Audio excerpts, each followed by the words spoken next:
പണ്ട് നടന്നിരുന്ന അടിമക്കച്ചവടത്തിന്റെ ഭീകരതയെപ്പറ്റി ഇത്രയും ഭംഗിയായി അവതരിപ്പിച്ചിരിക്കുന്ന മറ്റൊരു കലാരൂപം ഇല്ല എന്ന് വേണമെങ്കിൽ പറയാം. ഇത് സൗത്ത് ആഫ്രിക്ക എന്നുള്ള സൂ വില്യംസൺ എന്ന് പറഞ്ഞിട്ടുള്ള ആർട്ടിസ്റ്റാണ് ഈ വർക്ക് ചെയ്തിരിക്കുന്നത്. ഈ വർക്ക് സംസാരിക്കുന്ന വിഷയം എന്ന് വെച്ച് കഴിഞ്ഞിട്ടുണ്ടെങ്കിൽ അടിമക്കച്ചവടത്തെ പറ്റിയാണ്. അടിമക്കച്ചവടം നടന്നിരുന്നത് 16-ാം നൂറ്റാണ്ട് മുതൽ 19-ാം നൂറ്റാണ്ട് വരെയാണ് ലീഗലായിട്ട് നടന്നിരുന്നത്. അത് ആ സമയത്ത് കൃത്യമായി പറയുകയാണെങ്കിൽ 1525 മുതൽ 1866 വരെ. 1836 എന്തോ അത് ഇല്ലീഗലാക്കി, പക്ഷെ പിന്നെയും 10-30 വർഷം അത് കണ്ടിന്യൂ ചെയ്ത് പോയായിരുന്നു. അപ്പോൾ ആ സമയത്ത് കുറേ അടിമകളെ, ഒത്തിരി അടിമകളെ, ഏകദേശം 12.7 മില്യൺ അടിമകളെ സൗത്ത് ആഫ്രിക്കയിൽ നിന്ന് ന്യൂ വേൾഡിലേക്ക് ട്രാൻസ്ഫർ ചെയ്തിട്ടുണ്ട്. ന്യൂ വേൾഡ് എന്ന് വെച്ച് കഴിഞ്ഞിട്ടുണ്ടെങ്കിൽ south America, north America, Latin America and Caribbean islands, അതിനെയാണ് ന്യൂ വേൾഡ് എന്ന് വിളിക്കുന്നത്. അപ്പോൾ അവരെ കൊണ്ടുപോയ രീതിയാണ് ഇവരിവിടെ കാണിച്ചിരിക്കുന്നത്. കാരണം അവരെ കൊണ്ടുപോയ രീതി എന്ന് വെച്ച് കഴിഞ്ഞാൽ മനുഷ്യരെ ട്രീറ്റ് ചെയ്ത രീതി, മനുഷ്യർ ഭയങ്കര ചീപ്പ് കമ്മോഡിറ്റീസ് പോലെയായിരുന്നു അവരവിടെ കണ്ടിരുന്നത്. ആ ചീപ്പ് കമ്മോഡിറ്റീനെ കാണിക്കാനായിട്ട് ഇവർ ഡിഫറെൻറ്റ് മീഡിയംസ് യൂസ് ചെയ്തിട്ടുണ്ട് ഇവിടെ. 16-ാം നൂറ്റാണ്ട് മുതൽ 19-ാം നൂറ്റാണ്ട് വരെ നിയമപരമായി നടന്നിരുന്ന ഒന്നാണ് അടിമക്കച്ചവടം. കൃത്യമായി പറഞ്ഞാൽ 1525 മുതൽ 1866 വരെയാണ് മനുഷ്യരെ അടിമകളായി കച്ചവടം ചെയ്തു പോന്നിരുന്നത്. This artwork is by Sue Williamson. She's from Cape Town, South Africa, and she's talking about the slave trade, particularly with the Atlantic slave trade over here between Nigeria and Cuba, Havana. And as you can see, she's put in a lot of detail for this artwork in particular, and she's done a lot of research, especially what's been inscribed and carved onto each bottle that you see here. What I found most interesting about this work was the glass bottles, and also the name itself, Messages from the Atlantic Passage. It's very relevant because they're messages which we fail to recognize, which we kind of sideline in history, which are not found in the history books. But also, if you see, look at the bottles floating, which are made to look like they're floating on the waters. And glass bottles, they do not float, but it speaks about something else, about human beings, and it has moved me so much.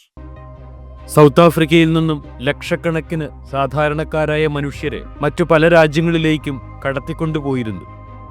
അടിമകളെ അന്ന് മറ്റു രാജ്യങ്ങളിലേക്ക് കടത്തിക്കൊണ്ടുപോയിരുന്നത് കപ്പലുകളിലായിരുന്നു.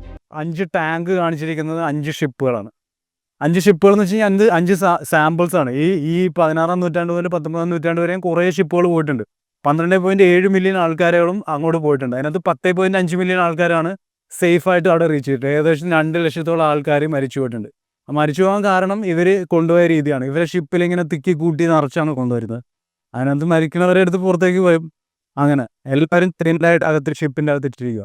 അപ്പോൾ നമ്മൾ ഇപ്പോഴത്തെ കാലത്ത് നമുക്ക് ചിന്തിച്ച് നോക്കണം, ആ മനുഷ്യർക്ക് നമ്മൾ എത്രത്തോളം വില കൊടുക്കുന്നുള്ളത്. ഒട്ടും തന്നെ വിലയില്ലായിരുന്നു മനുഷ്യർക്ക്. അതായിരുന്നു അടിമക്കച്ചവടം സംസാരിച്ചത്. വളരെ പ്രാകൃതമായ രീതിയിലുള്ള ഒരു ഇടപെടലായിരുന്നു പാവങ്ങളായിട്ടുള്ള മനുഷ്യരോട് അന്ന് ഇവർ ചെയ്തിരുന്നത്. അതിലെ ഭയപ്പെടുത്തുന്ന രീതിയെ സൂ വില്യംസ് എന്ന കലാകാരനിലൂടെ ഇന്ന് അവതരിപ്പിക്കപ്പെടുമ്പോൾ ഏറെ അമ്പരപ്പോടെ നോക്കി നിൽക്കുന്നു നാം.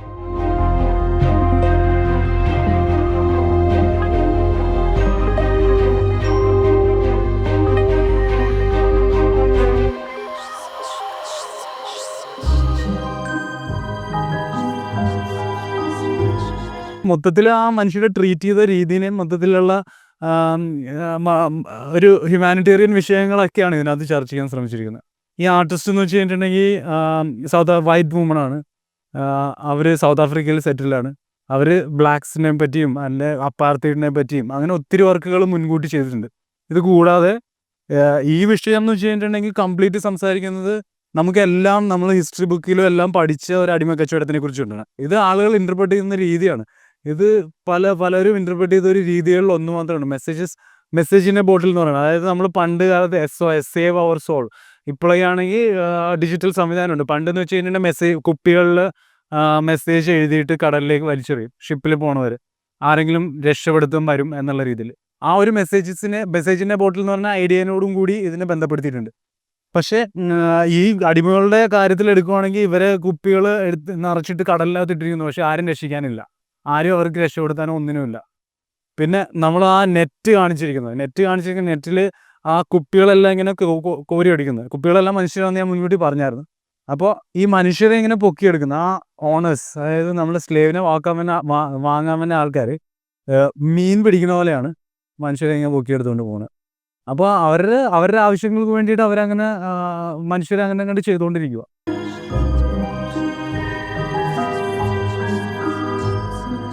ഈ കലാരൂപത്തിലേക്ക് പെട്ടെന്ന് നോക്കുന്ന ഒരാൾക്ക് എന്താണ് എന്ന് ഒരു സംശയം തോന്നിപ്പോകാം. അടുത്തു ചെന്ന് ഇതിനെക്കുറിച്ച് പഠിക്കുമ്പോഴാണ് ഇതിൻ്റെ ഭീകരതയെക്കുറിച്ച് മനസ്സിലാകുന്നത്. 16-ാം നൂറ്റാണ്ട് മുതൽ 19-ാം നൂറ്റാണ്ട് വരെ കടത്തിക്കൊണ്ടുപോന്നിരുന്ന അടിമകളെ അങ്ങനെ തന്നെ അവതരിപ്പിച്ചിരിക്കുകയാണ് കലാകാരൻ ഈ ചെറിയ പ്ലാറ്റ്ഫോമിൽ. കുപ്പികളായി കാണിച്ചിരിക്കുന്നത് അടിമകളായ മനുഷ്യരെയുമാണ്. നമ്മൾ കമോഡിറ്റി, അതായത് മനുഷ്യൻ എന്ന് പറഞ്ഞ വ്യക്തിനെ വെറൊരു പ്രോഡക്റ്റായിട്ട് കാണിച്ചിരിക്കുകയാണ്. അപ്പോൾ ആ പ്രോഡക്റ്റ്, ആ ചീപ്പ് കമോഡിറ്റീനെ കാണിക്കാനായിട്ടാണ് ആ കുപ്പികളവിടെ യൂസ് ചെയ്തിരിക്കുന്നത്. പിന്നെ അന്നത്തെ കാലഘട്ടത്തിൽ നടന്ന അടിമക്കച്ചവടത്തിനെ പറ്റിയിട്ടും മറ്റുള്ള കാര്യങ്ങൾ നമുക്ക് ബുക്സിലെല്ലാം വായിച്ചിട്ടുള്ളതാണ്. നമ്മൾ ഹിസ്റ്ററി ബുക്സിലും കാര്യങ്ങളും എല്ലാത്തിലും വായിച്ചിട്ടുള്ളത്. അടിമക്കച്ചവടം നിർത്തലാക്കിയതും 1836 എന്തുവാണ് നിർത്തലാക്കിയത്. അപ്പം അത്രയും കാലം അത് നടന്നിരുന്നു. അത് കഴിഞ്ഞിട്ട് പിന്നെയും നടന്നിരുന്നു. അത് കഴിഞ്ഞിട്ട് പിന്നെ അതിൻ്റെ പേര് മാറ്റി. പിന്നെ പേര് സ്ലേവ് ട്രേഡ് എന്നുള്ള സാധനം മാറ്റിയിട്ട് പിന്നെ ഫോഴ്സ്ഡ് ഇൻറ്റൻഡഡ് ലേബർ അങ്ങനെയുള്ള പേരുകളിൽ മാറാൻ തുടങ്ങി. നമ്മളിപ്പോൾ കാണുന്നത് സു വില്യംസൻ്റെ messages from the Atlantic passage എന്ന് പറഞ്ഞ വർക്കാണ്. അതിനകത്ത് നമുക്ക് ഒത്തിരി ഒബ്ജക്ട്സ് നമുക്ക് കാണാം. അതിനകത്ത് കൊപ്പികളും നെറ്റും പിന്നെ വെള്ളവും പിന്നെ ഈ ടാങ്കുകളും എല്ലാ സാധനങ്ങളും ഉപയോഗിച്ചിട്ടാണ് ഈ വർക്ക് ചെയ്തിരിക്കുന്നത്. പിന്നെ ഇതിനകത്ത് ഓരോ എലിമെൻറ്റ്സ് വൈസ് എക്സ്പ്ലെയിൻ ചെയ്യുകയാണെങ്കിൽ ഇതിനകത്ത് ഈ കുപ്പികളെല്ലാം കാണിച്ചിരിക്കുന്നത് മനുഷ്യരാണ്. അതിനകത്ത് മനുഷ്യരുടെ ഡീറ്റെയിൽസ് എല്ലാം ഇതിനകത്ത് ഭയങ്കര ക്ലോസ് ആയിട്ട് വന്നു കഴിഞ്ഞാൽ നമുക്ക് കാണാൻ കഴിയും. പിന്നെ അതിനകത്ത് ഓരോ ഡീറ്റെയിൽസ് ഉണ്ട്. അതിനകത്ത് ആളുടെ പേര്, വയസ്സ്, പിന്നെ ഫിസിക്കൽ ഫീച്ചേഴ്സ്, പിന്നെ എത്ര രൂപയ്ക്കാണ് ഓരോ ആൾക്കാരെ വിറ്റത്, അങ്ങനെ എല്ലാം കാണാൻ പറ്റും. പിന്നെ താഴത്ത് കാണുന്ന ഈ 5 ടാങ്കുകൾ റെപ്രസെൻ്റ് ചെയ്യുന്നത് 5 ഷിപ്പിനെയാണ്. ലക്ഷക്കണക്കിന് മനുഷ്യരെ അടിമകളായി കടത്തിക്കൊണ്ടുപോന്നിരുന്നു. അത് കപ്പലുകളിൽ നിന്നു തിരിയുവാൻ ഇടമില്ലാതെ കന്നുകാലികളെ കൊണ്ടുപോകുന്നത് പോലെയായിരുന്നു അന്ന് അടിമകളെ കടത്തിക്കൊണ്ടുപോന്നിരുന്നത്. ഇടയിൽ തിക്കും തിരക്കിനും ഇടയിൽപ്പെട്ട് മരണപ്പെടുന്നവരെ കടലിലേക്ക് എടുത്ത് എറിഞ്ഞുകളയും. ആ ഭീകര കാഴ്ച അതുപോലെ തന്നെ കുപ്പികളിലൂടെ കലാകാരൻ ഇവിടെ അവതരിപ്പിച്ചിരിക്കുകയാണ്. ഷിപ്പിൻ്റെ ഇപ്പുറത്തെ സൈഡിൽ നമുക്ക് കാണാൻ കഴിയുന്നത് കുറച്ച് ഡീറ്റെയിൽസ് നമുക്ക് ഇവിടെ എൻഗ്രേവ് ചെയ്തിട്ടുണ്ട്. അതിനകത്ത് ഏത് വർഷം അത് പുറപ്പെട്ടു, എവിടെ നിന്ന് പുറപ്പെട്ടു. അതിനകത്ത് ഫോർ എക്സാമ്പിൾ ഇവിടെ നൈജീരിയ എന്ന് പുറപ്പെട്ടിട്ട് ക്യൂബയിലാണ് ലാൻഡ് ചെയ്തിരിക്കുന്നത്. അതിനകത്ത് 402 പേരുമായിട്ടാണ് ഈ ഷിപ്പ് പുറപ്പെട്ടിരുന്നത്. പക്ഷേ ലാൻഡ് ചെയ്തപ്പോൾ 393 ആൾക്കാരേ ഉള്ളൂ. ബാക്കി ആൾക്കാർ മരണപ്പെട്ടു പോയി. ആ മരിച്ച ആൾക്കാരെല്ലാവരെയും കടലിലേക്ക് എടുത്തെറിയുകയാണ് ചെയ്യുന്നത്. ആ കുപ്പികൾ അതിനെ റെപ്രസെൻ്റ് ചെയ്തിരിക്കുകയാണ്. ഈ നെറ്റുകളുടെ കാര്യം പറയുകയാണെങ്കിൽ ഈ നെറ്റ് നമുക്ക് കാണിക്കുന്നത് ഈ ആൾക്കാരെ ക്യാപ്ചർ ചെയ്യുന്ന ഓണേഴ്സിനെ പറ്റിയിട്ടാണ്. ആ ഓണേഴ്സ് വന്നിട്ട് ഓരോ അടിമകളെ കൂട്ടത്തോടെ അടിമകളെ പൊക്കിക്കൊണ്ട് പോവാണ്. അവരുടെ ജോലികൾക്കായി, അവരുടെ പ്ലാന്റേഷൻസിലും കാര്യങ്ങളും വർക്ക് ചെയ്യുന്ന ഇതിനകത്ത് വേണ്ടിയിട്ട് എടുത്തിട്ട് പോയിരിക്കുകയാണ്. പിന്നെ നമുക്ക് കാണാൻ കഴിയുന്നതെന്ന് വെച്ച് കഴിഞ്ഞിട്ടുണ്ടെങ്കിൽ വേറൊരു ഇമ്പോർട്ടൻറ്റ് ഫാക്ടർ, ഈ കുപ്പിക്കുള്ളിൽ മഡ് ഇവിടെ കാണാം. ഈ മഡ് എന്ന് വെച്ച് കഴിഞ്ഞിട്ടുണ്ടെങ്കിൽ അന്നത്തെ കാലത്ത് ഈ സ്ലേവ്സിനെ കംപ്ലീറ്റ് കൊണ്ടുവരുന്നത് ഓരോ പ്ലാന്റേഷൻസിൽ വർക്ക് ചെയ്യാൻ വേണ്ടിയിട്ടാണ്. അപ്പോൾ ഈ പ്ലാന്റേഷൻ എന്ന് വെച്ച് കഴിഞ്ഞാൽ എർത്ത് ബേസ്ഡ് ആയിട്ടുള്ള ഒരു വർക്കാണ്. അപ്പോൾ ആ പ്ലാന്റേഷനിൽ വർക്ക് ചെയ്യുന്നു എന്ന് കാണിക്കാൻ വേണ്ടിയിട്ടാണ്. ആ പ്ലാന്റേഷൻ എന്ന് വെച്ച് കഴിഞ്ഞാൽ എർത്താണ്, ചെളിയാണ്, അങ്ങനത്തെ കാര്യങ്ങൾ നമ്മുടെ മേത്ത് പറ്റും. ആ ഒരു സിംബോളിക്കായിട്ട് അതവിടെ കാണിച്ചിരിക്കുകയാണ് ആർട്ടിസ്റ്റ്. അതാണ് അതിൻ്റെ അകത്ത് മഡ് വെച്ചിരിക്കുന്നത്. അടിമക്കച്ചവടത്തെക്കുറിച്ച് പറയുമ്പോൾ തന്നെ നമ്മുടെ ഓർമ്മയിൽ വരുന്നത് ദക്ഷിണാഫ്രിക്കയും മറ്റു രാജ്യങ്ങളുമൊക്കെയാണ്.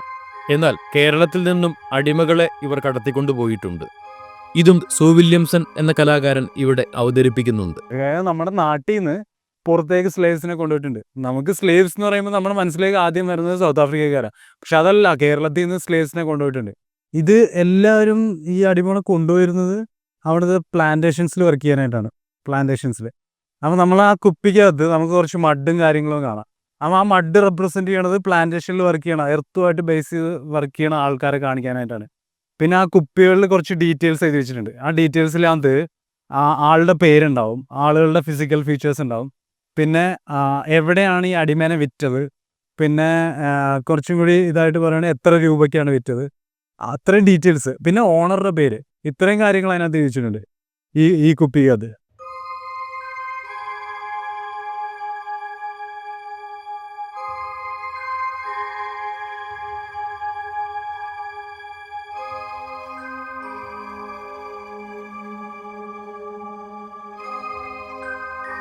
ഇത് ജസ്റ്റ് ഒരു സാമ്പിൾ മാത്രമാണ്. ഈ 16-ാം നൂറ്റാണ്ട് മുതൽ 19-ാം നൂറ്റാണ്ട് 5 മാത്രമല്ല, ഒത്തിരി ഷിപ്പുകൾ പോയിട്ടുണ്ട്. ഒത്തിരി ഷിപ്പുകൾ. ഇതിനകത്ത് ഞാൻ കൃത്യമായി കണക്ക് പറയുകയാണെങ്കിൽ 12.7 മില്യൺ ആൾക്കാരാണ് കൊണ്ടുപോയിട്ടുള്ളത്. അതിനകത്ത് ഏകദേശം 2 ലക്ഷത്തോളം ആൾക്കാരോളം മരിച്ചു പോയിട്ടുണ്ട്. പിന്നെ ഈ മെസ്സേജിൻ്റെ ബോട്ടിൽ എന്ന് പറഞ്ഞ ഐഡിയയോടുകൂടി നമുക്കിതിനെ ബന്ധപ്പെടുത്താൻ കഴിയും. കാരണം നമുക്ക് പണ്ടത്തെ കാലങ്ങളിൽ നമുക്ക് കുപ്പികളിൽ മെസ്സേജസ് ലോഡ് ചെയ്ത് കഴിഞ്ഞിട്ട് കടലിലേക്ക് എറിയും. ആളുകൾ ആരെങ്കിലും വന്ന് രക്ഷപ്പെടുത്തും എന്നുള്ള രീതിയിൽ. ഇവിടെ നമുക്ക് ആരും ഇവരെ രക്ഷപ്പെടുത്താനുള്ള, ഇവരെല്ലാവരും ചെയിൻ ചെയ്ത് കുത്തി നിറച്ച് ഈ ഷിപ്പിലിട്ടിരിക്കുകയാണ്. അവരെ രക്ഷപ്പെടുത്താൻ ആരും വരുമെന്ന് തീരുന്നില്ല.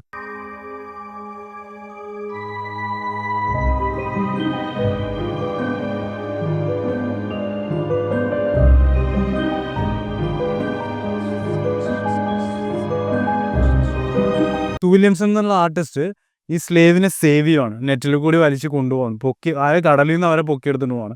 അങ്ങനെ ആളുകൾ പല രീതിയിൽ ഇൻ്റർപ്രറ്റ് ചെയ്യുന്നത്. അപ്പോൾ ഇതിൻ്റെ കറക്റ്റായിട്ട് എന്താണെന്ന് കണ്ടംപററി ആർട്ട് എന്ന് പറഞ്ഞാൽ അങ്ങനെയാണ്, ഇത് അബ്സ്ട്രാക്റ്റാണ്. എല്ലാ കണ്ടംപററി ആർട്ട് വർക്കുകളും അബ്സ്ട്രാക്റ്റാണ്. കാരണം നമ്മളൊരു സാധനം നേരെ ചൊവ്വേ, നമുക്കിപ്പോൾ ഒരു സിനിമ നമ്മൾ കാണുവാണ്, എല്ലാം വളരെ കൃത്യമായിട്ട് ആ ചോദ്യങ്ങളും ഉത്തരങ്ങളും തന്നു കഴിഞ്ഞിട്ടുണ്ടെങ്കിൽ നമ്മൾ ആ സിനിമ രണ്ടാമത് കാണാൻ നിൽക്കാറില്ല. പക്ഷേ ഇതിൻ്റെ അബ്സ്ട്രാക്ഷൻ തന്നെയാണ് അതിൻ്റെ വാല്യൂ എന്ന് പറയുന്നത്. കാരണം നമുക്ക് കൂടുതൽ നമ്മൾ ചിന്തിക്കണം. നമ്മൾ സ്പൂൺ ഫീഡ് തന്നു കഴിഞ്ഞാൽ നമ്മൾ ചിന്തിക്കില്ല. അപ്പോൾ ചിന്തിക്കാൻ വേണ്ടി പർപ്പസ്ഫുള്ളിയാണ് ആ ആർട്ടിസ്റ്റ് അങ്ങനെ ചെയ്യുന്നത്. ഈ കണ്ടംപററി ആർട്ടിൻ്റെ വാല്യൂ അവിടെയാണ് വരുന്നത്. നമുക്ക് നമ്മുടെ ചിന്തകളെ ഉത്തേജിപ്പിക്കുക. ഇത്രയും ഭീതിപ്പെടുത്തുന്ന ഓർമ്മകൾ പ്രേക്ഷകർക്ക് മുൻപിൽ എത്തിക്കുമ്പോൾ ഞങ്ങൾ ഏറെ ചാരിതാർത്ഥ്യമുള്ളവരാണ്. ഇവിടെ എത്തിയപ്പോഴേ ഒറ്റനോട്ടത്തിൽ തന്നെ ഞങ്ങൾക്ക് മനസ്സിലായി ഏറെ ഭയപ്പെടുത്തുന്നതായ ഒരു കലാരൂപമാണ് ഇത് എന്ന്. എന്നാൽ ധൈര്യപൂർവ്വം അത് ക്യാമറയിലാക്കുവാൻ ഞങ്ങൾ ഒരുങ്ങി.